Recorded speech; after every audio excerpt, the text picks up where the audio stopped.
দিনাজপুর সদর উপজেলার চেহেলগাজী ইউনিয়নের শিবরামপুর এলাকায় প্রথমবারের মতো পরীক্ষামূলকভাবে লিলিয়াম ফুলের চাষ করা হয়েছে। এতে ফুলপ্রেমীদের মধ্যে বেশ আগ্রহের জন্ম দিয়েছে। প্রতিদিন ফুলের বাগানটি দেখতে আসেন দর্শনার্থীরা। শীতপ্রধান দেশগুলোয় সাদা, হলুদ, কমলা, গোলাপি, লাল ও বেগুনি বর্ণের লিলিয়াম ফুল দেখা যায়।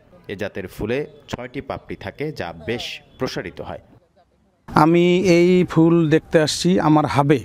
আমি এই ফুলটা উৎপন্ন করে আমি বিক্রি করব। মানে এটা এত দেখে সুন্দর লাগছে, আমায় ফুলটা এত সুন্দর।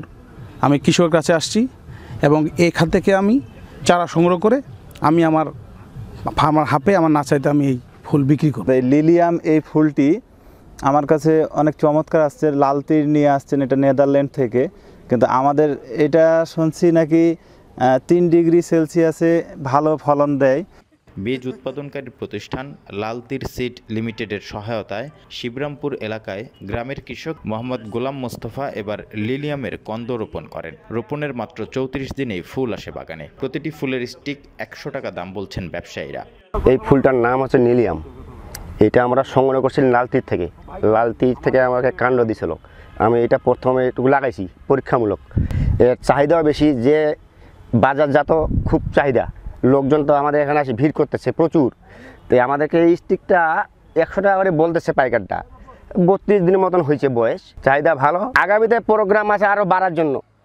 মোহনীয় এই ফুলের বাগানটি দেখে লিলিয়াম ফুল চাষে আগ্রহী হচ্ছেন অনেকে। ফুলের চাহিদা পূরণ, চাষ সম্প্রসারণ ও ফুলের অর্থনৈতিক ব্যবস্থা ত্বরান্বিত করার লক্ষ্যে কাজ করছেন বলে জানান বীজ উৎপাদনকারী প্রতিষ্ঠানের এই কর্মকর্তা।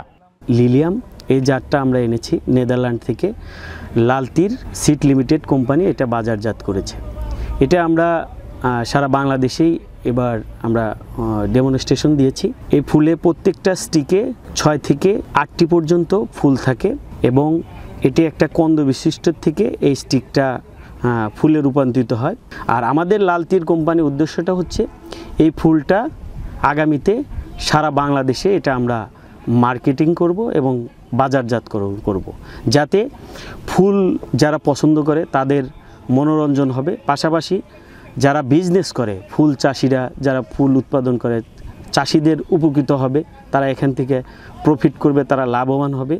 সেই সাথে সাথে যারা ফুল ব্যবসায়ী আছে, তারা বিদেশ থেকে ফুল না নিয়ে এসে বাংলাদেশ উৎপাদন করে বাংলাদেশেরই অর্থনীতিতে তারা ভূমিকা রাখবে। অপরূপ সৌন্দর্য, নজরকাড়া রং আর ঘ্রাণের কারণে বিশ্বজুড়ে চাহিদার শীর্ষে লিলিয়াম ফুল। দেশে এর ব্যাপক চাহিদা থাকায় শীতপ্রধান দেশ নেদারল্যান্ডস থেকে আমদানি করা হয় এই ফুল।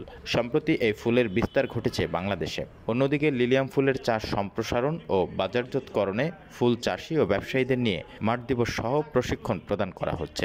পরিবারের জন্য কিন্তু একটা ফ্যামিলি